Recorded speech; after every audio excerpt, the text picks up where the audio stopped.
नमस्कार, good morning सभी लोगों का इंडिया के सबसे बड़े ई लर्निंग प्लेटफॉर्म अनअकैडमी पर स्वागत है।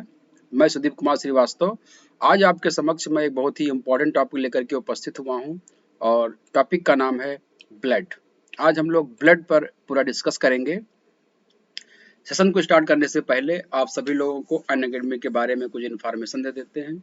अनअकैडमी इंडिया का सबसे बड़ा ई लर्निंग प्लेटफॉर्म है, जहां से जुड़ने पर आपको टॉप एजुकेटर्स, क्वालिटी कंटेंट और ग्रेट लर्निंग एक्सपीरियंस आपको प्रोवाइड होता है। लेट्स क्रैक यूपीएससी सीएससी के इस चैनल को आप लोग जल्दी से सब्सक्राइब कर लें।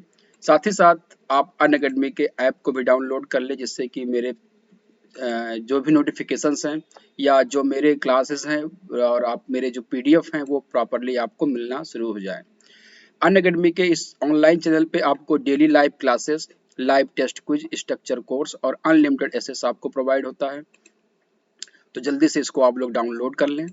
साथ ही साथ जिन लोगों ने मेरा अभी तक अनअकैडमी का टेलीग्राम लिंक नहीं ज्वाइन किया है, मेरे टेलीग्राम लिंक से जुड़ जाएं, जिससे कि नोटिफिकेशन, पीडीएफ और बहुत सारी चीज़ें आपको यहाँ से मिलना स्टार्ट हो जाएंगी। और आप लोग मुझे अनअकैडमी के ऐप पर फॉलो कर सकते हैं। यहाँ पर अनअकैडमी ऐप का प्रोफाइल लिंक दिया हुआ है। इससे जुड़ करके आप मेरे क्लासेस को, लेक्चर्स को और मेरे कोर्स को आप प्रॉपर देख सकते हो। और साथ ही साथ आप टॉप एजुकेटर से पढ़ने का आपको मौका भी मिलेगा। अनअकैडमी में 15,519 से अधिक आपके पास यूपीएससी सीएससी हिंदी के लिए सब्सक्रिप्शंस हैं, जिसमें polity, governance, IR, history, current affair, geography, optional subjects और Indian economy, science, technology, environment ecology, practice and strategy, NCERT, art and culture, answer writing और बहुत सारे कोर्सेज आपके यहाँ पर अवेलेबल हैं। इसको सब्सक्राइब करने के लिए आपके पास दो ऑप्शंस हैं, एक प्लस कोर्स है, एक आइकॉनिक कोर्स है। प्लस कोर्स में आपको live classes, test series, unlimited practice, structure schedule, personal provide किया जाता है। ये 1 month, 3 month, 6 month, 1 year, 24 month और 36 मंथ, यानी कि 1 साल, 2 साल और 3 साल तक के कोर्स आपके पास अवेलेबल हैं। 1 ईयर का कोर्स जो प्लस का है 49,500 का है। अगर आप ये मेरे रेफरल SS01 से आप परचेज करते हो तो आपको यहाँ पर 10% का डिस्काउंट मिलेगा और ये फीस आपकी 44,550 की हो जाएगी। वहीं अगर आप आइकॉनिक सब्सक्रिप्शन लेना चाहते हो तो आइकॉनिक में प्लस की फैसिलिटी के साथ साथ आपको personal coach, daily mains question answer practice, study planner और पर्सनलाइज्ड फीडबैक आपको प्रोवाइड किया जाता है। ये 1 ईयर का जो कोर्स आपका है वो 69,500 का है। ये मेरे रेफरल कोड SS01 से अगर आप परचेज करते हैं तो आपको 10% का डिस्काउंट मिलेगा और ये फीस आपकी 62,550 की होगी।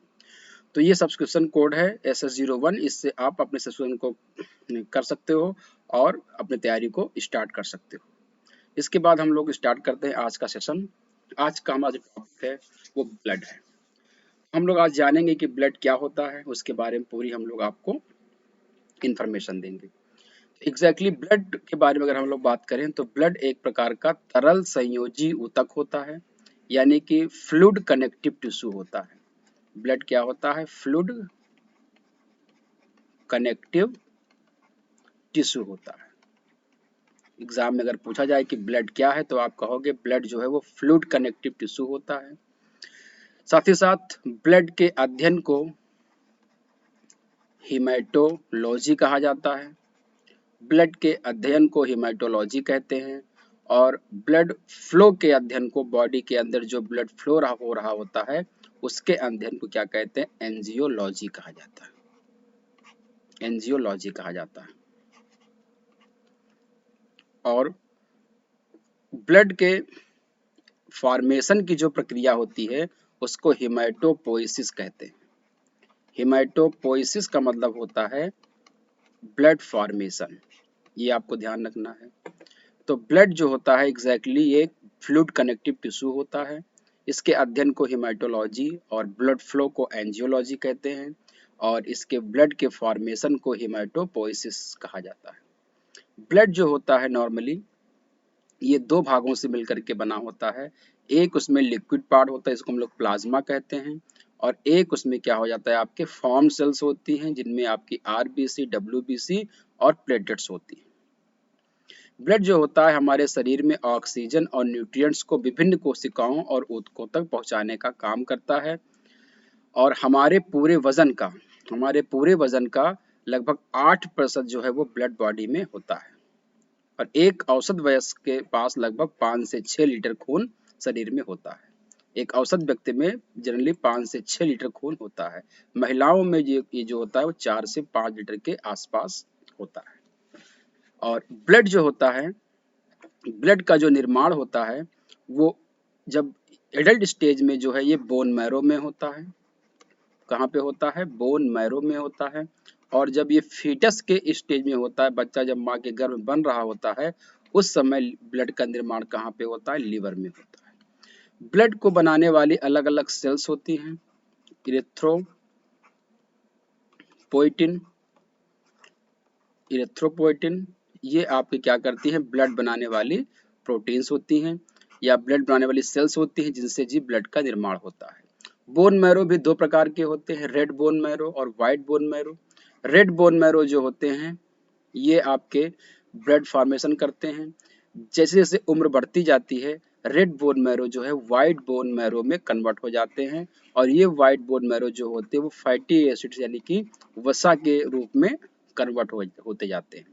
तो जैसे जैसे उम्र बढ़ती है, रेड बोन मैरो की संख्या कम होती जाती है, व्हाइट बोन मैरो की मात्रा जो है वो लगातार बढ़ती जाती है। तो ये आपको ध्यान रखना है। एक स्वस्थ व्यक्ति के शरीर का जो वजन का लगभग 7 से 8% के आसपास उसमें ब्लड होता है। ब्लड के दो पार्ट होते हैं। लिक्विड पार्ट को हम लोग क्या कहते हैं? प्लाज्मा कहते हैं। लिक्विड पार्ट को हम लोग क्या कहते हैं? प्लाज्मा। और इसको हम लोग कह देते हैं फॉर्म सेल्स कह देते हैं या इसको हम लोग ब्लड कॉर्पसेल्स कह देते हैं। दोनों नाम से जानते हैं इसको, ब्लड कॉर्पसेल्स कह सकते हैं या इसको हम लोग फॉर्म सेल्स कह देते हैं। प्लाज्मा की अगर हम बात करते हैं तो प्लाज्मा आपको जानना होगा कि प्लाज्मा एग्जैक्टली क्या है। ये liquid part of the blood होता है। ये liquid part of the blood होता है और स्वस्थ मनुष्य के शरीर में लगभग 3.5 लीटर के आसपास आपका प्लाज्मा होता है।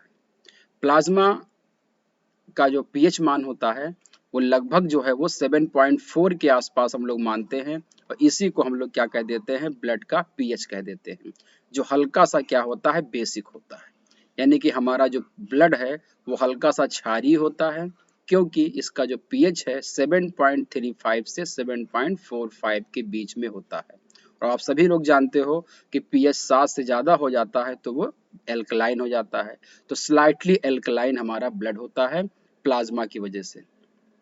और प्लाज्मा में जो आपका ब्लड होता है, ब्लड में अगर हम बात करें टोटल दो चीजें हमने बताई थी आपको, प्लाज्मा और दूसरी कौन सी? Form cells. तो टोटल ब्लड का जो प्लाज्मा होता है वो लगभग 55% के आसपास होता है और आपका जो फॉर्म सेल्स होती हैं वो 44% के आसपास होती है। यानी कि टोटल प्लाज्मा जो होता है वो ब्लड का 55% के आसपास होता है। इस प्लाज्मा में लगभग 90 से 92% के आसपास ब्लड वाटर होता है। प्लाज्मा में 90 से 92% के आसपास क्या होता है? आपका वाटर होता है और इसमें लगभग 9% जो है वो प्रोटीन होती है। 8 से 9% जो है वो आपकी प्लाज्मा में प्रोटीन पाई जाती है। वो प्रोटीन कौन कौन सी हैं जो ब्लड में पाई जाती हैं? तो ध्यान रखिएगा, प्लाज्मा में जो घुली हुई प्रोटीन होती हैं वो आपकी होती है फाइब्रिनोजन, ये एक प्रकार की ब्लड क्लॉटिंग प्रोटीन होती है। ग्लोबुलिन, ये एक डिफेंस प्रोटीन होती है जो एंटीबॉडीज इम्यूनोग्लोबिन बनाती है। और एल्ब्यूमिन, एल्ब्यूमिन जो होती है ये आपकी बॉडी में जो है ऑस्मो रेगुलेशन का काम करती है। तो 3 तरह की प्रोटीन है, 3 अलग अलग काम करती है। एल्ब्यूमिन जो होती है ऑस्मो रेगुलेशन का काम करती है, ग्लोबुलिन जो होती है डिफेंस का इम्यूनोग्लोबिन का निर्माण करती है और फाइब्रिनोजन जो होती है वो ब्लड क्लॉटिंग में भाग लेती है। साल्ट की मात्रा जो प्लाज्मा में होती है 0.9% के आसपास होती है। इसके अलावा ब्लड में प्लाज्मा में आपका शुगर होता है, यूरिक एसिड होता है, क्रिएटिनिन होता है, कोलेस्ट्रॉल होता है, क्रिएटिनिन होता है और बहुत सारे वेस्ट मटेरियल के साथ साथ इसमें सॉल्ट पाए जाते हैं। सॉल्ट जैसे सोडियम के अलावा पोटेशियम, मैग्नीशियम सॉल्ट भी कुछ मात्रा में ट्रेस अमाउंट में ये भी यहाँ पर पाए जाते हैं। सोडियम जो होते हैं वो मुख्य रूप से आयनिक फॉर्म में यहाँ पर पाए जाते हैं, आयनाइज्ड फॉर्म में पाए जाते हैं, Na+ के फॉर्म में पाए जाते हैं। तो प्लाज्मा में ये सारी चीजें आपकी मिल करके क्या करता है? प्लाज्मा का निर्माण करता है। तो प्लाज्मा मुख्य रूप से किससे बना होता है? वाटर से, प्रोटीन से, सॉल्ट से और बहुत सारे उसमें न्यूट्रिएंट्स आपके जो होते हैं। इसी में अगर हम बात करेंगे आपका प्लाज्मा में और चीजें अगर ध्यान दी जाए तो प्लाज्मा में आपका जो है वो हार्मोन्स जो होते हैं, हार्मोन्स प्लाज्मा में ही हो करके बहते हैं। हार्मोन्स जो होते हैं प्लाज्मा के द्वारा ही बहते हैं। एंटीबॉडी जो आपके होते हैं, एंटीबॉडी जो प्लाज्मा थेरेपी की जाती है, उस प्लाज्मा थेरेपी में क्या करते हैं, एंटीबॉडी को निकाल करके उसका ट्रीटमेंट किया जाता है। तो हार्मोन्स हो गए, एंटीबॉडी हो गए, ये सब आपके जो है वो प्लाज्मा में ही पाए जाते हैं। तो इसको आपको ध्यान रखना होगा। और ब्लड जो होता है हमारा, ब्लड का जो नॉर्मल टेम्परेचर होता है, ये भी ध्यान रखिएगा, ब्लड का जो नॉर्मल टेम्परेचर होता है वो 38 डिग्री सेल्सियस होता है। वो 38 डिग्री सेल्सियस होता है हमारा ब्लड का नॉर्मल टेम्परेचर, और पीएच जो होता है वो 7.4 के आसपास होता है। ये चीज आपको ध्यान में रखनी है। इसके बाद जो आपके फॉर्म सेल्स होते हैं, इनको हम लोग रुधिराणु कहते हैं, इनको रक्त कोशिका भी कह सकते हैं, इनको हम लोग अंग्रेजी में क्या कहते हैं, फॉर्म्ड सेल्स कहते हैं। ये टोटल ब्लड का 45% होते हैं और इन्हें हीमैटोक्रिट कहा जाता है। जो फॉर्म सेल्स होते हैं उनको क्या कहा जाता है, हीमैटोक्रिट कहा जाता है। हीमैटोक्रिट याद रखिएगा। हीमैटोक्रिट क्या होती है, तो ब्लड सेल्स होती हैं। और ये जो होती है मुख्य रूप से 3 प्रकार की होती हैं, जो आप बचपन से पढ़ते आए हो, आरबीसी, डब्ल्यूबीसी और प्लेटलेट्स। आरबीसी जो होती हैं, इनका जो साइंटिफिक नेम होता है, आरबीसी का जो साइंटिफिक नेम होता है वो होता है आपका इरिथ्रोसाइट्स। इरिथ्रो का मतलब होता है रेड, साइट्स का मतलब होता है कॉर्पसेल्स, इरिथ्रोसाइट्स। डब्ल्यूबीसी का जो है नाम होता है ल्यूकोसाइट्स। ल्यूकोस का मतलब होता है व्हाइट या कलरलेस, ल्यूकोसाइट्स। और थ्रोम्बो का मतलब होता है थक्का जमना, ब्लड क्लॉटिंग होना, इसलिए इसका नाम रखा गया है थ्रोम्बोसाइट्स। तो 3 प्रकार के आपके पास क्या हैं, ब्लड कॉर्पसेल्स होती हैं, इरिथ्रोसाइट जिसको हम लोग आरबीसी कहते हैं, ल्यूकोसाइट और थ्रोम्बोसाइट। थ्रोम्बोसाइट मतलब प्लेटलेट्स हो जाती हैं, ल्यूकोसाइट्स का मतलब डब्ल्यूबीसी और इरिथ्रोसाइट का मतलब क्या हो जाता है आपका, आरबीसी हो जाता है। इसको आपको ध्यान रखना है। इरिथ्रोसाइट्स जो होती हैं, आरबीसी की संख्या जब बढ़ जाती है तो इसको जो है वो पॉलीसाइथीमिया कहा जाता है। पॉलीसाइथीमिया। तो अगर आपसे पूछा जाएगा कि पॉलीसाइथीमिया क्या होता है, जब आरबीसी की संख्या बढ़ जाती है तो उसको पॉलीसाइथीमिया। डब्ल्यूबीसी संख्या बढ़ जाती है तो उसको हम लोग क्या कह देते हैं, ल्यूकीमिया कहते हैं। डब्ल्यूबीसी की संख्या बढ़ने को हम लोग क्या कहते हैं, ल्यूकीमिया कहते हैं। और जब प्लेटलेट्स की संख्या बढ़ जाती है थ्रोम्बोसाइटोपिनिया कहते हैं। थ्रोम्बोसाइटोपिनिया कहा जाता है, ये ध्यान रखिएगा। सॉरी थ्रोम्बोसाइथीमिया, थ्रोम्बोसाइथीमिया कहा जाता है इसको, थ्रोम्बोसाइथीमिया कहते हैं इसको। और अगर आरबीसी की संख्या घट गई है तो उसको हम लोग क्या कहते हैं, एनीमिया कहते हैं, एनीमिया। अगर डब्ल्यूबीसी घट गई है तो उसको हम लोग क्या कहते हैं, ल्यूकोपीनिया कहते हैं। ल्यूकोपीनिया का मतलब होता है डब्ल्यूबीसी की संख्या का घट जाना। और अगर प्लेटलेट्स घट गए हैं तो उसको कहते हैं थ्रोम्बोसाइटोपिनिया, थ्रोम्बोसाइटोपिनिया। ये अलग अलग नाम हैं, डब्ल्यूबीसी, आरबीसी, प्लेटलेट्स के घटने और बढ़ने के, ये इनके नाम होते हैं। अब हम लोग एक एक को यहाँ पे समझेंगे।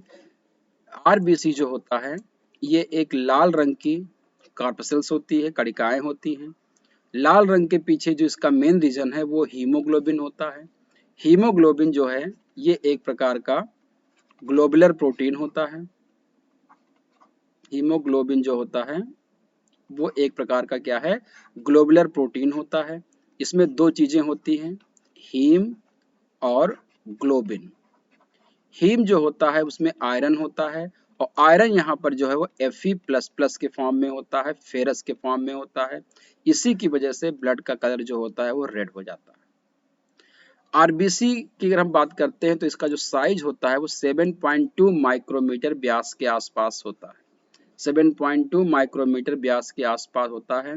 गोल इसका डायमीटर होता है और दोनों ओर से पैसे या रुपये के समान क्या होता है, चिपटा होता है। और वो चिपटा होने के कारण जो है ये क्या हो जाता है, एक प्रकार का कॉनकेव शेप हो जाता है। कुछ इस प्रकार से क्या है, ये चिपटा हुआ होता है, ऐसे चिपटा हुआ होता है। तो ये कॉनकेव शेप में आपका बन जाता है। और एक चीज आपको ध्यान रखना है कि मेच्योर आरबीसी जो होती है, मेच्योर आरबीसी जो होती है उसमें न्यूक्लियस नहीं होता है। मेच्योर आरबीसी में न्यूक्लियस नहीं होता है, एक्सेप्ट छोड़ करके, किसको, दो ऐसे जानवरों हैं उनको छोड़ करके बाकी किसी में मेच्योर आरबीसी में न्यूक्लियस नहीं होगा। वो दो कौन से हैं, एक तो आपका कैमल होता है, ऊंट, और लामा। कैमल और लामा को छोड़ करके बाकी किसी में केंद्रक नहीं होता है। इन दोनों में क्या हो जाता है, न्यूक्लियस प्रेजेंट होगा। ये ध्यान रखिए, ऊंट और लामा के आरबीसी में न्यूक्लियस प्रेजेंट होता है। सबसे बड़ी जो आरबीसी होती है, ये भी ध्यान रखिएगा, लार्जेस्ट आरबीसी जो होती है, लार्जेस्ट आरबीसी जो होती है वो एम्फीबियंस में पाई जाती है। लार्जेस्ट आरबीसी जो होती है वो एम्फीबियंस में पाई जाती है और उसका नाम है एम्फीयूमा। एम्फीयूमा जो है ये सबसे बड़ा ऐसा जो एम्फीबियंस है जिसमें सबसे बड़ी जो है वो आरबीसी होती है। ये आपको ध्यान में रखना होगा। वयस्क पुरुषों के रुधिर में अगर हम बात करते हैं WRBC की मात्रा, तो प्रति क्यूबिक मिलीमीटर में, पर क्यूबिक मिलीमीटर में लगभग 50 लाख पर क्यूबिक मिलीमीटर, और स्त्रियों में लगभग 45 लाख पर क्यूबिक मिलीमीटर जो है यहाँ पर मिलीमीटर क्यूब, 50 पर मिलीमीटर क्यूब पुरुषों में और लगभग 45 पर मिलीमीटर क्यूब जो होती है ये महिलाओं में आरबीसी की संख्या होती है। ये ध्यान रखिएगा। यानी कि अगर आपसे पूछा जाए कि जो सेल्स होती हैं ब्लड सेल्स, उनमें सबसे ज्यादा संख्या किसकी होती है, तो सबसे ज्यादा आरबीसी होते हैं, फिर प्लेटलेट्स होते हैं, और सबसे कम जो होते हैं वो डब्ल्यूबीसी होते हैं। ये ध्यान रखिएगा। अगर रेशियो आपसे पूछ लिया जाए, आरबीसी और डब्ल्यूबीसी का रेशियो अगर पूछ लिया जाए, आरबीसी और डब्ल्यूबीसी का रेशियो पूछ लिया जाए तो 600:1, यानी कि 600 आरबीसी पर 1 डब्ल्यूबीसी का रेशियो होता है। 600 आरबीसी पर 1 डब्ल्यूबीसी का रेशियो होता है। और जितने भी स्तनधारी होते हैं, मैमल्स होते हैं, उनमें गोल उभयावतल यानी कि कॉनकेव या प्लेट नुमा जो है इनकी आकृति होती है। आरबीसी जो होते हैं इनका जो लाइफ स्पैन होता है वो 120 डेज होता है, 120 दिन का होता है। आरबीसी का जीवन काल जो होता है वो 120 दिन का होता है। 120 दिन के बाद ये नष्ट हो जाते हैं। और ये नष्ट कहाँ पर होते हैं, तो आप बताएंगे ये नष्ट होते हैं स्प्लीन में, यानी कि प्लीहा में। तो आरबीसी प्लीहा में नष्ट होते हैं, इसीलिए प्लीहा को जो है वो आरबीसी का कब्रिस्तान या ग्रेवयार्ड कहा जाता है, ग्रेवयार्ड। तो अगर आपसे पूछा जाए कि आरबीसी का ग्रेवयार्ड कौन होता है, तो आप कहोगे, या कब्रिस्तान कौन सा होता है, तो आप कहोगे कि आरबीसी का जो कब्रिस्तान होता है वो आपका कौन सा है, प्लीहा है, क्योंकि आरबीसी यहीं पर नष्ट होती है, यानी कि वो डेड हो जाती है। और आरबीसी नष्ट होने के बाद फिर ये जो है वो आपका जो पिगमेंट होते हैं, बाइल पिगमेंट, बिलिरुबिन और बाइलवर्डिन, ये वहां पर जाकर के वो बनाती है। और ज़्यादा आरबीसी की कमी हो जाने से एनीमिया हो जाता है, यानी कि खून की कमी हो जाती है, जिसमें कमजोरी आती है, बहुत ज़्यादा वीकनेस रहती है और सांस लेने में दिक्कत होने लगती है, एनीमिया। और इसी में हीमोग्लोबिन पाया जाता है, जो इसमें लौह पदार्थ यानी कि आयरन होता है, जिसकी वजह से जो है खून का रंग आपका लाल हो जाता है। इस चीज़ को आपको ध्यान रखना होगा।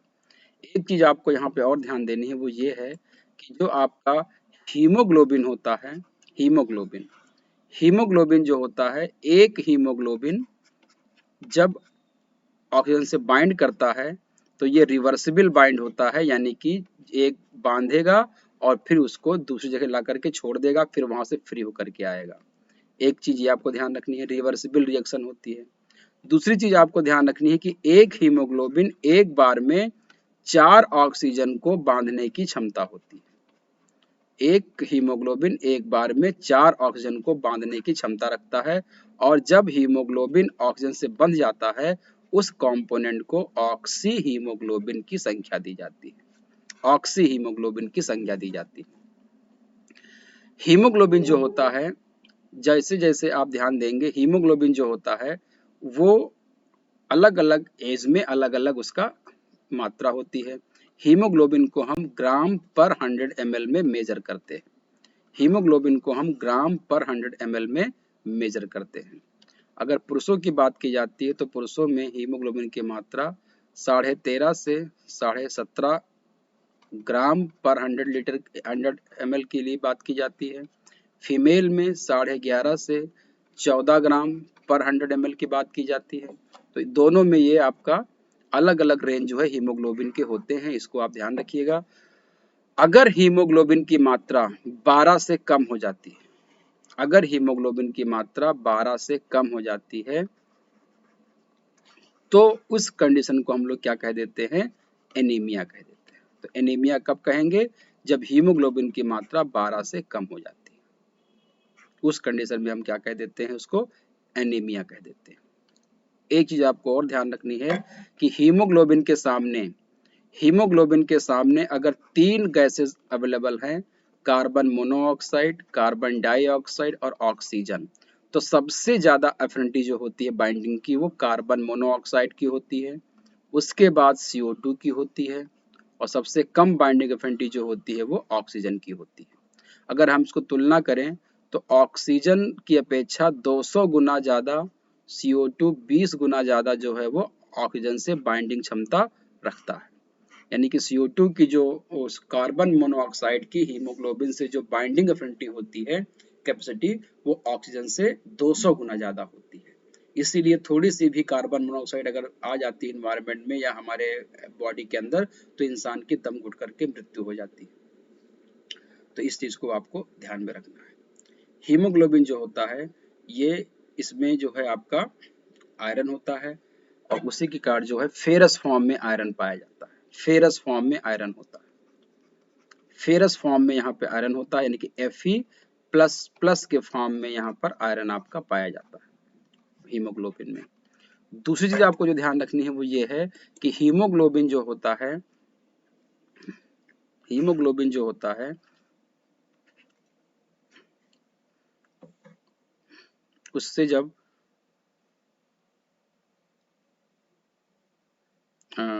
सॉरी जब कोई व्यक्ति मैदान से पहाड़ की ओर जाता है, जब व्यक्ति कोई मैदान से पहाड़ की ओर जाता है तो ऊपर जाने पर ऑक्सीजन का परसेंटेज कम होता जाता है, इसलिए आरबीसी की मात्रा जो है वो बढ़ती जाती है। ये भी क्वेश्चन पूछा गया है। जब कोई व्यक्ति मैदान वाला कोई पहाड़ों पर जाता है तो उसमें आरबीसी संख्या बढ़ेगी कि उसका साइज बढ़ता है, तो आरबीसी का साइज बढ़ेगा तो इरेगुलर हो जाएगा, उसकी नंबर बढ़ जाते हैं। ये ध्यान रखिएगा, आरबीसी की संख्या बढ़ जाती है, इस चीज को आपको ध्यान में रखना है। दूसरी चीज आपको ध्यान रखिए, रेड ब्लड सेल्स जो होते हैं, आधुनिक मत के अनुसार जो लाल रक्त कोशिकाओं का निर्माण रक्त परिसंचरण तंत्र के बाहर होता है। बिल्कुल बात सही है कि आरबीसी का जो निर्माण होता है वो ब्लड सर्कुलेशन में ना होकर के ब्लड सर्कुलेशन के बाहर होता है, और जिन कोशिकाओं से इनका निर्माण होता है उनको हीमोसाइटोब्लास्ट कहा जाता है, हीमाटोब्लास्ट कहा जाता है, हीमो हीमो हीमोसाइटोब्लास्ट सॉरी हीमोसाइटोब्लास्ट कहा जाता है। ये कोशिका लाल कोशिका में बदल जाती है। ये हीमेटोब्लास्ट जो होती है बाद में क्या हो जाती है, रेड ब्लड सेल्स में कन्वर्ट हो जाती है।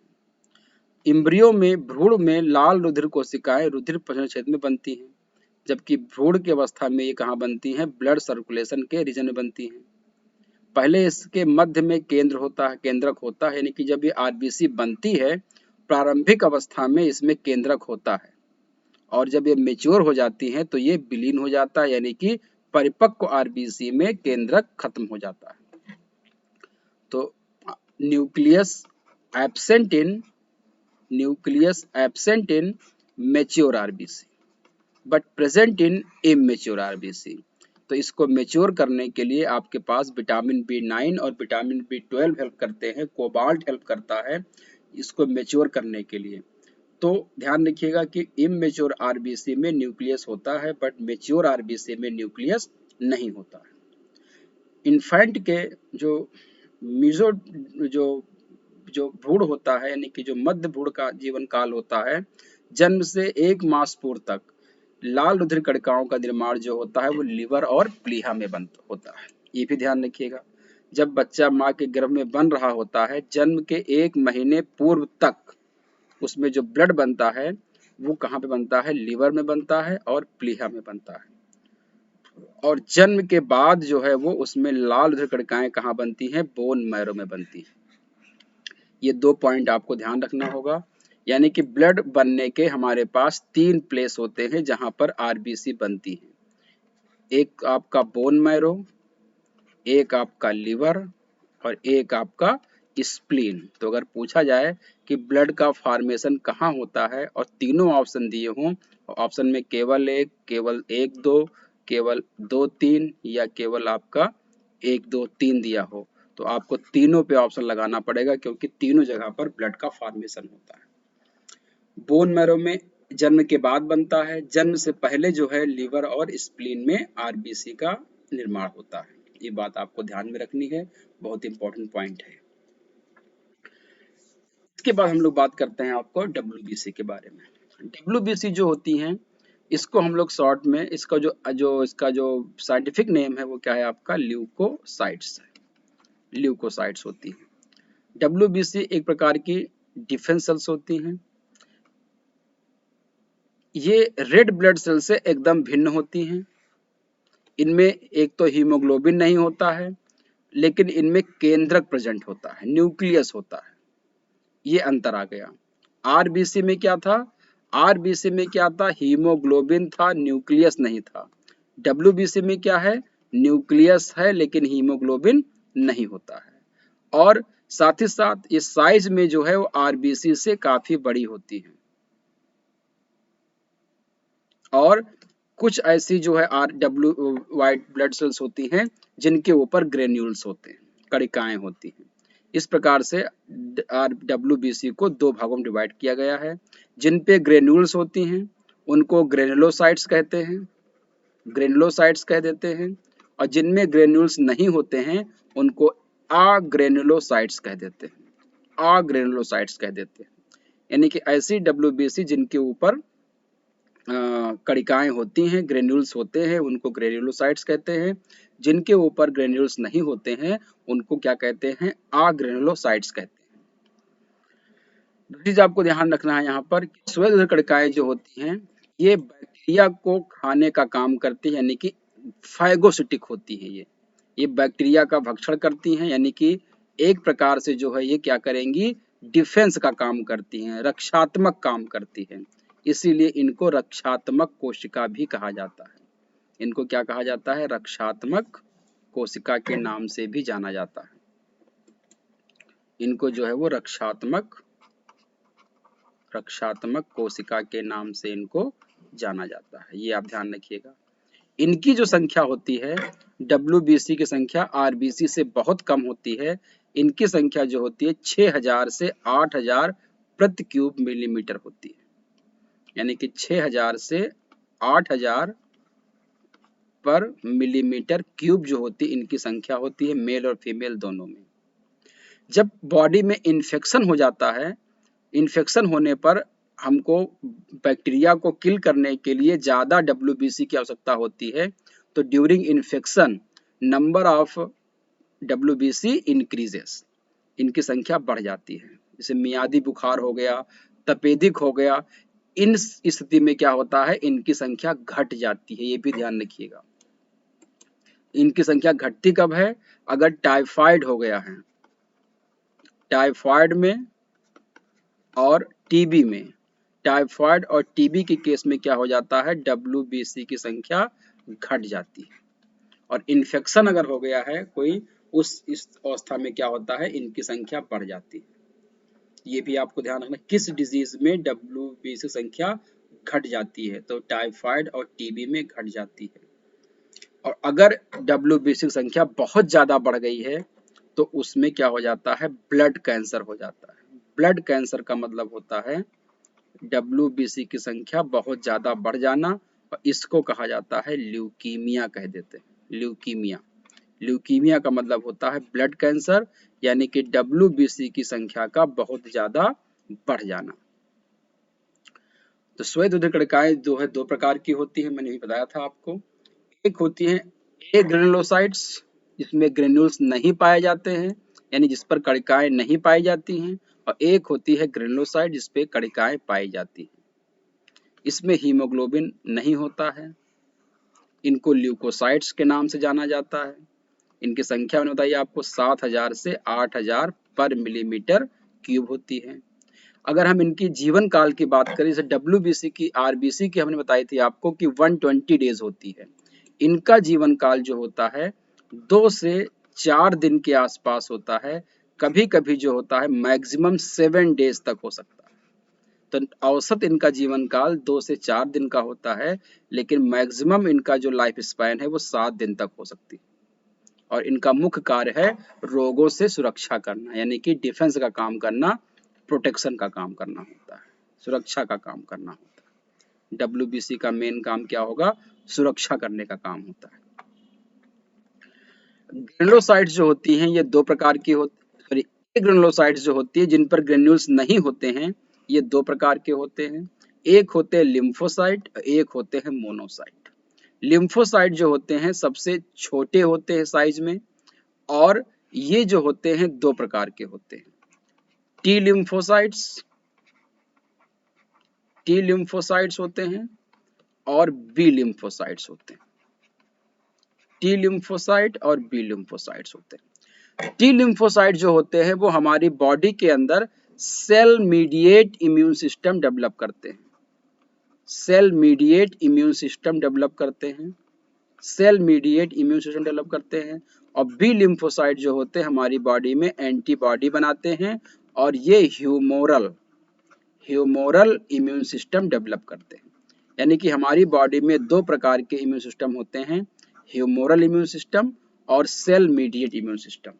इन दोनों में क्या होता है आपका टी लिम्फोसाइट और बी लिम्फोसाइट मिलकर के इस प्रकार के इम्यून सिस्टम को डेवलप करते हैं। मोनोसाइट जो होते हैं ये फाइगोसिटिक इन नेचर होती हैं। ये बैक्टीरिया या पैथोजन को खा करके नष्ट कर देती हैं, और इनकी जो संख्या होती है टोटल WBC का 5 से 10% तक होता है। और दूसरी प्रकार की जो होती है जिनको हम लोग कहते हैं ग्रेनुलोसाइट्स जो होती हैं, ये 3 प्रकार की होती हैं। इसमें न्यूट्रोफिल्स सबसे ज्यादा होते हैं। सबसे ज्यादा जो होते हैं न्यूट्रोफिल्स होते हैं, और सबसे कम जो होते हैं वो आपके होते हैं बेसोफिल्स 0.5 से 1%, और इस्नोफिल्स। तो न्यूट्रोफिल्स, इस्नोफिल्स और बेसोफिल्स, ये 3 जो होते हैं ये आपके ग्रेनुलोसाइट्स में आते हैं, और लिम्फोसाइट और मोनोसाइट ये आपके ग्रेनुलोसाइट्स में आते हैं। यानी कि 5 प्रकार के WBC होते हैं। अगर इनको हम एक साथ काउंट करते हैं तो इसको हम लोग TLC कहते हैं, और अगर हम इन पांचों को अलग अलग काउंट करते हैं तो इसको डिफरेंशियल ल्यूकोसाइट काउंट कहते हैं। तो टोटल ल्यूकोसाइट काउंट और डिफरेंशियल ल्यूकोसाइट काउंट में यही होता है, जब हम लिम्फोसाइट, मोनोसाइट, न्यूट्रोफिल्स, इस्नोफिल्स और बेसोफिल को एक साथ काउंट कर लेते हैं कितने WBC हैं तो उसको TLC कहते हैं, और जब इनकी हम अलग अलग काउंटिंग करते हैं तो उसको डिफरेंशियल ल्यूकोसाइट काउंट कहा जाता है। सबसे ज्यादा संख्या किसकी होती है? न्यूट्रोफिल्स की। साइज में सबसे बड़े कौन होते हैं? ध्यान रखिएगा, मोनोसाइट। और सबसे छोटे कौन से होते हैं? लिम्फोसाइट्स होते हैं। बेसोफिल्स जो होते हैं इनसे कुछ केमिकल्स निकलते हैं, जैसे हिस्टामाइन निकलता है, हिपैरिन निकलता है, और आपका सेरोटोनिन। ये 3 प्रकार के केमिकल्स जो है बेसोफिल से निकलते हैं, और ये आपके जो है वो एलर्जिक एक्शन में शो करते हैं। इस्नोफिल्स जो होते हैं ये पैथोजन यानी कि वर्म वगैरह को किल करने का काम करते हैं। न्यूट्रोफिल्स जो होते हैं ये आपके बैक्टीरिया को इनगल्फ करने का काम करते हैं। तो न्यूट्रोफिल्स और मोनोफिल्स बैक्टीरिया और पैथोजन को इनगल्फ करने का फाइगोसिटिक इन नेचर होते हैं। इसको आपको ध्यान में देना होगा, यहाँ से भी लगातार क्वेश्चंस पूछ लिए जाते हैं। मेन अगर आपसे फंक्शन पूछा जाएगा कि व्हाइट ब्लड कॉर्पसेल्स के मेन फंक्शन क्या होते हैं, तो आगंतुक जीवाणुओं का भक्षण करती हैं, यानी कि जो बैक्टीरिया हमारे अंदर आ जाएंगे उनको खा करके नष्ट करेंगे। खास करके कौन से? मोनोसाइट और न्यूट्रोफिल्स, इन दोनों का काम होता है। ये प्रतिपिंडों की रचना करते हैं, एंटीबॉडीज बनाते हैं, यानी कि आपके जो बी लिम्फोसाइट्स होते हैं, बी लिम्फोसाइट जो होते हैं उनका काम क्या होता है, एंटीबॉडी का निर्माण करना। हिपैरिन उत्पन्न कर रुधिरवाहिकाओं में रुधिर को जमने से रोकती हैं। इसमें आपका जो मैंने बताया था बेसोफिल्स जो होती हैं, बेसोफिल्स जो होती हैं वो हिपैरिन का निर्माण करती हैं और हिपैरिन रिलीज करती है, और ये हिपैरिन क्या करती है, ब्लड बॉडी के अंदर खून को जमने से रोकता है। प्लाज्मा प्रोटीन और कुछ कोशिका प्रोटीन की भी रचना करती हैं। कुछ ये जो आपकी प्लाज्मा प्रोटीन का निर्माण करते हैं, जैसे आपका सेरोटोनिन हो गया, या आपका जैसे कुछ अन्य प्रकार की जो सेल प्रोटीन होती हैं जिनका निर्माण करता है। हिस्टामाइन रोधी कार्य का शरीर को एलर्जी से बचाने में सहायता करती हैं। तो हिस्टामाइन एंटी हिस्टामाइन निकालती है, उसके लिए अगेन जो है हिस्टामाइन रोधी कार्य करने के लिए, एलर्जी एक्शन करने के लिए आपकी कौन होती हैं, आपकी बेसोफिल्स होती हैं, ये काम करती हैं। तो एलर्जी से बचने के लिए, प्लाज्मा प्रोटीन का निर्माण करने के लिए, हेपारिन को निकालने के लिए, एंटीबॉडी को निकालने के लिए, और आपका फैगोसिटिक एक्शन के लिए, कुल मिलाकर के पूरा काम जो इसका आपका है वो कौन सा होता है, डिफेंस का काम होता है। अगर अचानक से WBC बढ़ जाते हैं बॉडी के अंदर तो ब्लड कैंसर कहते हैं, उसको ल्यूकीमिया कहा जाता है। और अगर WBC घट गई है तो ल्यूकोपिनिया, वहां पर आपका इन्फेक्शन जल्दी से होने लगेगा और बॉडी जल्दी जल्दी इन्फेक्टेड हो जाएगी। इस चीज को आपको ध्यान में रखना है। अब हम बात करते हैं यहाँ पर प्लेटलेट्स की। प्लेटलेट्स एग्जैक्टली जो होता है, बिम्बाणु जो है प्लेटलेट्स, इसमें एक मेगा कैरियोसाइट्स होती हैं, मेगा कैरियोसाइट्स, मेगा कैरियोसाइट्स जो होती हैं ये फ्रेगमेंटेड हो जाती हैं जब ये एक मेगा कैरियोसाइट बड़ी होती है, और जब ये टूट जाती है छोटे छोटे भागों में, प्लेटलेट्स के अलावा की तरह, एक प्लेट को आप जमीन में पटकिए और आप देखिए उसे कितने टुकड़े हो जाते हैं। तो प्लेट के टुकड़े जो हो गए हैं उन्हें वो क्या कह देते हैं, प्लेटलेट्स। तो ये मेगा कैरियोसाइट्स एक समझिए प्लेट है, उसके टूटने से जो आपके ये सेल्स बनी है क्या कहलाएंगी, ये प्लेटलेट्स कहलाती। तो प्लेटलेट्स जो होती है मेगा कैरियोसाइट नामक सेल से बनी होती हैं, और ये बहुत छोटे होते हैं, सेल्स के टुकड़े कह सकते हैं इसको, कार्पल सेल्स के टुकड़े कह सकते हैं। और किसके टुकड़े, तो मेगा कैरियोसाइट्स के। और सबसे अच्छी बात क्या है या सबसे इंपॉर्टेंट बात क्या है इसमें, कि जो प्लेटलेट्स होते हैं ये केवल मैमल्स में ही पाए जाते हैं और किसी में नहीं पाए जाते हैं। Platelets only found in mammals, स्तनधारियों में ही केवल प्लेटलेट्स पाए जाते हैं। प्लेटलेट्स जो होते हैं केवल मैमल्स में, यानी कि केवल और केवल स्तनधारियों में ही पाए जाते हैं। इनका जो मेन फंक्शन होता है वो है ब्लड क्लॉट करना, रक्त का थक्का जमाने में ये सहायता करते हैं। ब्लड कैसे क्लॉट होता है अभी उसको हम लास्ट में सेशन के अंतिम वाले चरण में इसको हम लोग एक्सप्लेन करेंगे। तो ब्लड क्लॉट करने में कौन हेल्प करता है, तो प्लेटलेट्स का काम होता है। और थिम्फोसाइट्स भी कहा जाता है इसको थिम्फोसाइट्स भी कहते हैं, क्योंकि ये क्या करता है, ब्लड क्लॉट करता है। और इसको थ्रोम्बोसाइट्स भी कहते हैं, थ्रोम्बोसाइट्स, थ्रोम्बोसाइट्स कहा जाता है। ये गलत लिख गया है, थिम्फोसाइट नहीं होगा, थ्रोम्बोसाइट इसको कहा जाता है।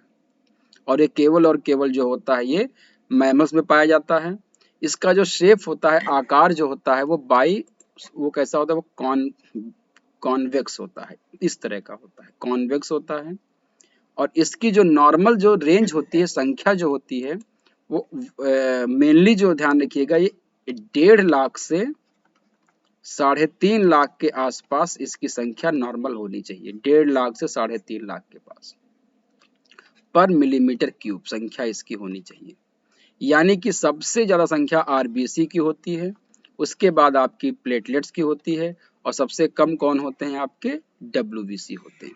ये क्रम आपको ध्यान में रखना है। और इसका भी जीवन काल लगभग 1 वीक के आसपास होता है, 1 साल 1 हफ्ते के आसपास इसका जीवन काल होता है। खास करके डेंगू फीवर में, चिकुनगुनिया फीवर में, या कैंसर में, इन सब केसेस में क्या हो जाता है, या हाई फीवर में क्या हो जाता है, प्लेटलेट्स काउंट कम हो जाते हैं। ये ध्यान रखिएगा, डेंगू में, कैंसर में, चिकुनगुनिया में, या आप हाई ब्लड बॉडी टेम्परेचर के केस में क्या हो जाता है, प्लेटलेट्स काउंट कम हो जाते हैं। तो इसको प्लेटलेट्स काउंट को इंक्रीज करने के लिए जो है वो प्लेटलेट्स को डोनेट किया जाता है या ट्रांसफ्यूजन किया जाता है। ये आपको ध्यान देना है। इसके बाद बात रुधिर के कार्य क्या होते हैं, function of blood. Function blood के जो है अलग अलग पार्ट के अलग अलग फंक्शन होते हैं।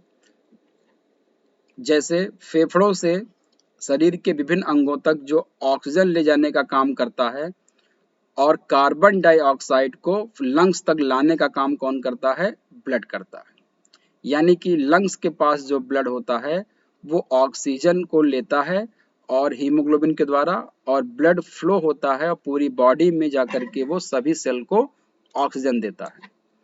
और हर बॉडी के सेल्स में जो CO2 बना होता है उसको वापस लेकर के आता है लंग्स में, और लंग्स के द्वारा फिर उसको हम बाहर निकाल देते हैं।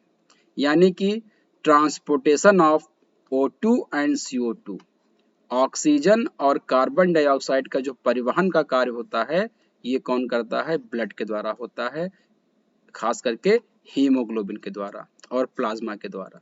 इसको आपको ध्यान रखना है। दूसरी चीज आपको ध्यान रखनी है कि शरीर का जो मेटाबॉलिक एक्टिविटी होती है और साथ ही साथ जो वेस्ट मटेरियल होते हैं, जो वेस्ट मटेरियल होते हैं जैसे आपका यूरिया हो गया, आपका अमोनिया हो गया, क्रिएटिनिन हो गया, ये सब जो वेस्ट मटेरियल होते हैं उनको किडनी तक पहुंचाने का कार्य कौन करता है, ब्लड करता है। फिर किडनी उसे फिल्टर करके शरीर के बाहर कर देती है। तो वेस्ट मटेरियल का ट्रांसपोर्टेशन करना भी ब्लड का काम होता है। साथ ही साथ जो हम खाना खाते हैं वो डाइजेशन के बाद एब्जॉर्ब होता है और ब्लड में जाता है। तो जितने भी आप कोई मेडिसिन लेते हैं, आपने जो खाने में जो विटामिन्स लिए हैं, आपकी बॉडी में जो एंजाइम्स बने हैं या जो हार्मोन्स हैं, जो एंटीबॉडी है, इन सब का पूरी बॉडी में जो फ्लो होता है हर सेल तक जो पहुंचने काम करता है वो ब्लड के द्वारा ही हो पाता है। पोषक पदार्थ, nutrients, medicine, vitamins, enzymes, hormones, antibodies, इन सबको जो है शरीर के बाहर पहुंचाने का काम कौन करता है, ब्लड के द्वारा होता है। इसको आपको ध्यान में रखना है। नेक्स्ट आपका यहाँ पर है शरीर में जो एसिड बेस बैलेंस करने का काम करता है। शरीर में एसिड बेस बैलेंस करने का काम कौन करता है, ब्लड करता है। शरीर में एसिड बेस बैलेंस करने का काम करता है और pH मेंटेन करने का काम करता है। ये भी मेन इंपॉर्टेंट काम है। टेम्परेचर को मेंटेन करने का काम बॉडी के ब्लड करता है। साथ ही साथ जो पैथोजन होते हैं, पैथोजन को नष्ट करने का और शरीर की रक्षा करने का काम करता है, खास करके WBC जो होते हैं। और आपके जो ब्लड को चोट लगने पर ब्लड को तुरंत जमाने में भी ये हेल्प करते हैं। तो इतने सारे काम जो है ब्लड के पास दिए गए हैं और इसमें से कोई भी एक काम अगर नहीं होगा तो लाइफ खतरे में पड़ जाएगी और इंसान की या किसी भी जीव की मृत्यु भी हो सकती है। इसको आप ध्यान रखेंगे। ये आपसे पूछ सकता है ब्लड के कार्य क्या होते हैं। अब हम यहाँ पर तीनों चीजों को अगर एक सीरीज में अगर देखा जाए कि डिफरेंस क्या होता है, अगर हम आपसे बात करें यहाँ पर RBC, WBC और हम यहाँ बात करते हैं आपके प्लेटलेट्स की, तीनों का अगर हम यहाँ पर डिफरेंस देखें तो हम क्या पाते हैं। अगर यहाँ पे हम इसमें इसके डिफरेंसेस पे जाएं तो पहले इसके अगर हम शेप पे जाते हैं तो आप ये पाएंगे कि RBC का शेप जो होता है वो कॉनकेव होता है, WBC का शेप इर्रेगुलर होता है, कोई इसका शेप नहीं है, अमीबॉइड शेप होता है, इसका कोई निश्चित आकार नहीं होता है। और प्लेटलेट्स जो होती है वो कैसी होती है, वो कॉन्वेक्स होती है। ये ऐसे होता है, ये इर्रेगुलर होता है और ये आपका ऐसे होता है। एक डिफरेंस आपको यहाँ पे ये समझ में आना चाहिए। दूसरा डिफरेंस आपसे यहाँ पे पूछता है न्यूक्लियस, तो यहाँ पर लिखिएगा एब्सेंट होती है in mature RBC except camel and llama. Camel और लामा को छोड़ करके बाकी सभी में न्यूक्लियस एब्सेंट होती है। WBC में प्रेजेंट होती है। प्लेटलेट्स में भी क्या होती है, ये एब्सेंट होती है। ये आपको ध्यान रखना है, दूसरा पॉइंट। तीसरा डिफरेंस अगर आपको देखना है तो आप ये बताएंगे कि इसमें हम बात करते हैं इसके नेम की। इसका नेम जो होता है तो इसको हम लोग कहते हैं इरिथ्रोसाइट्स, इरिथ्रोसाइट्स कहते हैं। इसको हम लोग ल्यूकोसाइट्स कहते हैं, ल्यूकोसाइट्स कहते हैं। और इसको हम लोग क्या कहते हैं, थ्रोम्बोसाइट्स कहते हैं, थ्रोम्बोसाइट्स कहते हैं। इसको आपको ध्यान देना है, थ्रोम्बोसाइट्स कहते हैं। वहीं पर अगर बात किया जाए यहाँ पर कि इनका वॉल्यूम कितना होता है, नंबर कितना होता है पर मिलीमीटर क्यूब की बात की जाए तो ये आपके 50 से 55 लाख, ये आपके 4000 से 8000, और ये आपके जो होते हैं प्लेटलेट्स की बात होती है 1.5 लाख से 3.5 लाख के आसपास ये होने चाहिए। फिर इसकी अगर पूछा जाए कि लाइफ स्पैन को डिफरेंस करिए, लाइफ स्पैन कैसे इनकी आप बताओगे, तो आप यहाँ पे ध्यान रखिएगा कि इसका जो लाइफ स्पैन है, लाइफ स्पैन जो होती है वो 120 डेज होती है। इसकी 2 से 4 दिन होती है, कभी कभी मैक्सिमम 7 डेज हो सकती है, और इसकी जो है वो 7 दिन के आसपास होती है। ये आपका ध्यान रखना होगा। इसके बाद ध्यान रखिएगा, अगर आपसे पूछा जाए कि इनमें जो होता है की बात की जाए कि अगर W इनकी संख्या घटे या बढ़े तो क्या होगा, इंक्रीज होने को क्या कहा जाता है, पॉलीसाइथीमिया, पॉलीसाइथीमिया। इसको क्या कहते हैं, ल्यूकीमिया, और इसको क्या कहा जाता है, थ्रोम्बोसाइथीमिया, थ्रोम्बोसाइथीमिया, ये हो जाता है थ्रोम्बोसाइथीमिया।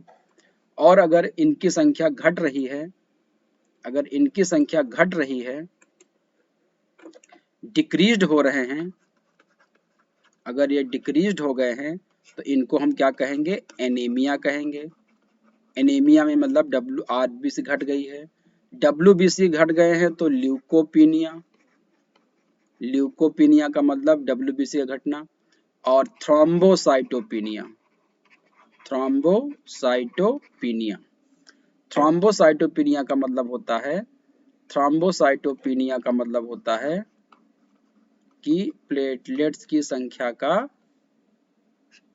घट जाना। तो ये चीजें होती हैं, ये डिफरेंसेस आपको ध्यान रखना है। यहाँ से भी लगातार क्वेश्चंस आपसे पूछे जाते हैं। और एक चीज और अगर आपसे पूछ लिया जाए यहाँ पर कि इनके फंक्शन के बारे में अगर आपसे पूछ लिया जाए कि इनका फंक्शन को डिफरेंस करिए, तीनों के फंक्शन को अगर अंतर करिए आप, तीनों के फंक्शन को आप कैसे डिफरेंशिएट करेंगे, तो आप यहाँ पे देख लीजिएगा।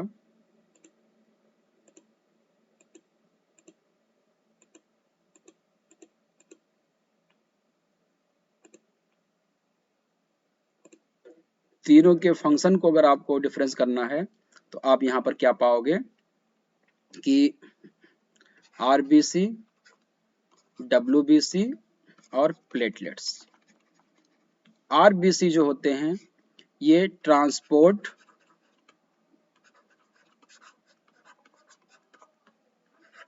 Oxygen and carbon dioxide from lungs to body, lungs से बॉडी तक O2 को, और फ्रॉम बॉडी टू लंग्स जो है वो CO2 का परिवहन करते हैं।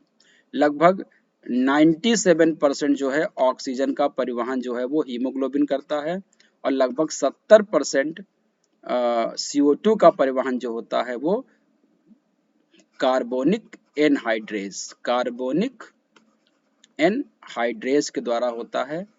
ये आपको ध्यान रखना है। WBC जो होती है ये आपकी डिफेंस सेल्स होती हैं, ये डिफेंस सेल का काम करती हैं। जैसे इसमें आपका लिम्फोसाइट जो होती हैं, ये आपका T लिम्फोसाइट और B लिम्फोसाइट ये आपका सेल इम्यून से डेवलप करती हैं, और ये ह्यूमोरल इम्यून से डेवलप करती हैं। मोनोसाइट जो होती हैं ये आपकी क्या होती है, ये फैगोसाइट्स होती हैं, ये बैक्टीरिया को किल करती हैं। न्यूट्रोफिल्स भी क्या होती हैं, फैगोसिटिक होती हैं। इसिनोफिल्स जो होती हैं ये क्या करती हैं, वर्म को या पैथोजन को या एलर्जिक एक्शन शो करती हैं। वर्म को खा जाती हैं, पैथोजन को खा जाती हैं, या एलर्जिक खा नहीं जाती उसको नष्ट कर देती हैं, एलर्जिक एक्शन शो करती हैं। और आपकी जो इसिनोफिल्स बेसोफिल्स जो होती हैं ये आपकी क्या करती हैं, हिस्टामाइन सिक्रीट करती हैं, हिस्टामाइन रिलीज करती हैं, हिपैरिन रिलीज करती हैं और सेरोटोनिन नामक केमिकल रिलीज करती हैं। ये चीजें रिलीज करके डिफेंस का काम करती हैं। और आपकी जो प्लेटलेट्स होती हैं, प्लेटलेट्स जो आपकी होती हैं ये एग्जैक्टली क्या करती हैं, ब्लड क्लॉटिंग करती हैं। कैसे करती हैं इसी को हम आगे आपको समझाएंगे। ब्लड क्लॉटिंग करने का काम कौन करता है, तो ब्लड क्लॉटिंग का काम आपका किसका होता है, प्लेटलेट्स का। ब्लड क्लॉटिंग का काम किसका होता है, प्लेटलेट्स का होता है। तो अब बात आती है कि ब्लड क्लॉट कैसे होता है। ब्लड क्लॉट कैसे होता है तो इसको मैं अभी समझाऊंगा, पहले आप ये देख लीजिएगा कि ब्लड जो होता है वो लिक्विड होता है। और जैसे अगर कोई भाग कट जाता है तो शरीर से बाहर निकलने पर वो कुछ मिनटों में जम जाता है, जिसे थक्का कहते हैं। अगर मान लो आपका कोई कट गया है शरीर तो तुरंत खून बहेगा और कुछ मिनट में, कुछ मिनट मतलब यहाँ पर होता है 3 से 5 मिनट में, ये स्टैंडर्ड टाइम है ब्लड क्लॉट होने का। 3 से 5 मिनट में आपका खून बहना बंद हो जाता है। और बहना बंद इसलिए होता है कि वो कोगुलेट हो जाता है। थक्का जमना जो होता है इसका साइंटिफिक टर्म क्या होता है, कोएगुलेशन हो जाता है, कोएगुलेट हो जाता है, कोएगुलेशन हो जाता है, थक्का जम जाता है इसका। थक्का जमने के लिए कई विधियां निर्धारित हैं, एक को मैं आपको एक्सप्लेन करूंगा। और ब्लड के जमने में प्रोथ्रोम्बिन, कैल्शियम के मॉलिक्यूल एटम, फाइब्रिनोजन, थ्रोम्बोप्लास्टिन की आवश्यकता होती है। ये 4 चीज मिल करके क्या करते हैं, एक साथ ब्लड को क्लॉट करने में हेल्प करते हैं। इनमें से जो पहला, दूसरा और तीसरा है ये रक्त में रहते हैं, यानी कि प्रोथ्रोम्बिन, कैल्शियम और फाइब्रिनोजन ये ब्लड में पहले से ही रहते हैं। और जो थ्रोम्बोप्लास्टिन है यानी कि जो चौथा है ये प्लेटलेट्स के टूटने से निकलता है, थ्रोम्बोप्लास्टिन के टूटने से निकलता है।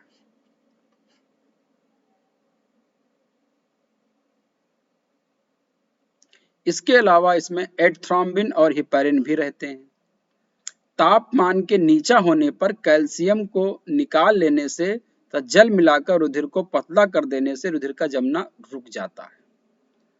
ये भी ध्यान रखिएगा, रुधिर को अगर जमने से बचाना है तो तापमान को कम कर दीजिए और उसमें से कैल्शियम को निकाल लीजिए और उसमें से जल मिला दीजिए तो आपका ब्लड पतला हो जाएगा और ब्लड नहीं जमेगा। साथ ही साथ मैग्नीशियम और सोडियम सल्फेट मिलाने से तथा हिपैरिन और एक और होता है आपका जिसको हम लोग हिरुडिन कहते हैं, हिरुडिन जो जोंक से निकलता है, और डिकोमेरिन, डिक्यूमेरिन, ये जो होते हैं ये सब एंटी कोगुलेंट होते हैं। ध्यान रखिएगा, magnesium sulphate, sodium sulphate, heparin, hirudin और dicoumarin, these are anticoagulant, blood को जमने से रोकने वाले केमिकल्स होते हैं। ये भी आपसे पूछ सकता है कि ब्लड को जमने से रोकने के लिए कौन कौन जिम्मेदार हैं, तो एक आपका मैग्नीशियम सल्फेट, आपका सोडियम सल्फेट, आपका हिपैरिन, आपका हिरुडिन, हिरुडिन मतलब होता है जो जोंक निकालता है खून को पतला करने के, खून जमे ना और लगातार वो जंतुओं का खून पीता रहे, और dicoumarin. These are chemicals which act as anti blood clotting factor या एंटी ब्लड क्लॉटिंग एजेंट होते हैं। ये रुधिर के सिर जमने के लिए तापमान, थ्रोम्बिन, एड्रेनलिन, कैल्शियम क्लोराइड और विटामिन के की आवश्यकता होती है। अगर जल्दी से ब्लड को क्लॉट कराना है तो उसमें आप थोड़ा तापमान बढ़ा दीजिए, थ्रोम्बिन की मात्रा बढ़ा दीजिए, एड्रेनलिन हार्मोन को थोड़ा बढ़ा दीजिए और कैल्शियम क्लोराइड को बढ़ा दीजिए। और अगर विटामिन की मात्रा पर्याप्त है तो तुरंत जो है आपका ब्लड क्लॉट हो जाएगा। ये ध्यान रखिए। अब आपको यहाँ पर देखना है कि ब्लड क्लॉट होता कैसे है, इसको आप देखिएगा। तो मान लीजिए कि आपका ये मान लीजिए कोई पार्ट है बॉडी का और ये कट गया है, तो कटने से यहाँ पर क्या हो जाता है, खून बहने लगता है। जैसे ही ब्लड एयर के कांटेक्ट में आता है, आपका इसमें जो होता है, आपका ब्लड के अंदर जो होता है वो प्रोथ्रोम्बिन होता है, प्रोथ्रोम्बिन प्रोथ्रोम्बिन होता है। प्रोथ्रोम्बिन को जो कैल्शियम ब्लड में होता है वो इसको क्या कर देता है, थ्रोम्बिन में कन्वर्ट कर देता है, थ्रोम्बिन में कन्वर्ट कर देता है। और इसको कैल्शियम के साथ साथ ध्यान रखिएगा, कन्वर्ट करने के लिए थ्रोम्बोप्लास्टिन की भी आवश्यकता होती है। तो थ्रोम्बिन को थ्रोम्बिन में कन्वर्ट करने के लिए कैल्शियम और थ्रोम्बोप्लास्टिन, ये दो चीजें इन्वॉल्व होती हैं। थ्रोम्बोप्लास्टिन थ्रोम्बोप्लास्टिन जो होता है ये प्लेटलेट से निकल के आता है, प्लेटलेट से निकल करके आता है, और ये क्या कर देता है, इसको थ्रोम्बिन में कन्वर्ट कर देता है। थ्रोम्बिन प्रोथ्रोम्बिन जो होता है वो इनएक्टिव फॉर्म में होता है, और थ्रोम्बिन जो होता है वो एक्टिव फॉर्म में होता है। जब थ्रोम्बिन बन जाता है तो ब्लड में जो आपका फाइब्रिनोजन होता है, फाइब्रिनोजन जो होता है, ये थ्रोम्बिन क्या करता है, उसको फाइब्रिनोजन को क्या कर देता है, फाइब्रिन फाइबर में कन्वर्ट कर देता है, फाइब्रिन फाइबर में कन्वर्ट कर देता है। यानी कि ये क्या करता है, एक इसको फाइब्रिन की फाइबर बना देता है। अब फाइब्रिन फाइबर क्या करता है, पूरा एक नेटवर्क बना लेता है, एक जाल बना लेता है, और ये जाल इतना पतला हो जाता है कि जो ब्लड सेल्स हैं इसी के अंदर जो होती हैं वो फिट हो जाती हैं, सेट हो जाती हैं, और नीचे से ब्लड को बहने से रोक लेती हैं। ये प्रोसेस यहाँ पर होती है जहाँ पे चोट लगी होती है, यहाँ पर। तो यहाँ पे इतना ज़्यादा जाल बन जाता है, उसमें ये ब्लड भर जाती हैं कि नीचे से खून का ऊपर आना रुक जाता है, और इसी को क्या कह देते हैं, कोएगुलेशन कह देते हैं, कोएगुलेशन कह देते हैं, यानी कि थक्का जमना। तो पहले चोट लगती है, फिर प्रोथ्रोम्बिन से थ्रोम्बिन बनता है in the presence of calcium ion and thromboplastin.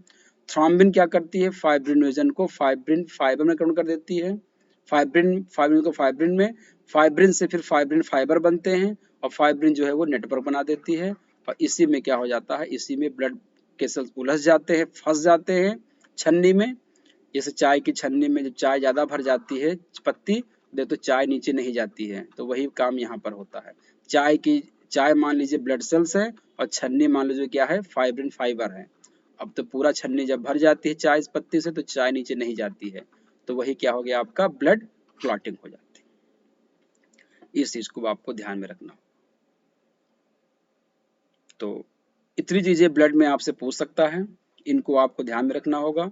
हम लोगों ने ब्लड के बारे में आज जो मैंने डिस्कस किया, वो ब्लड क्या होता है, ब्लड कहाँ बनता है, ब्लड के अध्ययन को क्या कहते हैं, ब्लड का पीएच क्या होता है, ब्लड का टेम्परेचर क्या होता है, ब्लड में कितनी चीजें होती हैं, प्लाज्मा का क्या काम होता है, फार्म सेल्स का क्या काम होता है, आरबीसी क्या काम होता है, कहाँ बनती हैं, डब्ल्यूबीसी, प्लेटलेट्स, डब्ल्यूबीसी कितने प्रकार की होती हैं, उनके अलग अलग फंक्शन क्या होते हैं, प्लेटलेट्स कितने प्रकार के होते हैं, कहाँ पाए जाते हैं, किसमें न्यूक्लियस पाया जाता है, किसमें नहीं पाया जाता है, ब्लड क्लॉटिंग किसमें होती है, कैसे होती है, ये सारी चीजें आपने आज स्टडी की है। इस वीडियो को आप और देखिएगा दोबारा तो चीजें आपकी और क्लियर हो जाएंगी। तो आज के लिए ब्लड को हम लोग यहीं पे समाप्त करते हैं, और नेक्स्ट वीडियो में हम नया टॉपिक लेकर के आएंगे आपके लिए जो इसी सीरीज में होगा। तब तक के लिए नमस्कार, थैंक यू, धन्यवाद। इस वीडियो को देखने के लिए आपको बहुत बहुत नमस्कार। इसमें आपको एक काम ये करना है कि जिन लोगों ने मेरा टेलीग्राम लिंक से नहीं जुड़े हैं वो इस टेलीग्राम लिंक से जुड़ जाएंगे, जिससे कि उनको मेरे नोटिफिकेशन और मेरे क्लास के बारे में उनको प्रॉपर टाइम और उनको जो है पीडीएफ प्रॉपर मिलता रहे। और अनअकैडमी का प्लस का सब्सक्रिप्शन और आइकॉनिक सब्सक्रिप्शन लेने के लिए इस रेफरल कोड SS01 का आप यूज़ कीजिए। यहाँ से आपको 10% का डिस्काउंट मिलेगा और अपनी तैयारी को आप बेहतर कर सकते हो, और टॉप एजुकेटर से पढ़ने का आपको मौका मिलेगा प्लस कोर्स में और आइकॉनिक कोर्स में। अगर वीडियो आपको अच्छा लगा हो तो इसको लाइक करें, शेयर करें, और ज़्यादा लोगों को सब्सक्राइब करें जिसकी ज़्यादा लोग इस चीज़ का लाभ उठा सकें। Thanks for watching this video. नमस्कार। मिलते हैं हम लोग नेक्स्ट कोर्स सेशन के साथ। तब तक के लिए नमस्कार।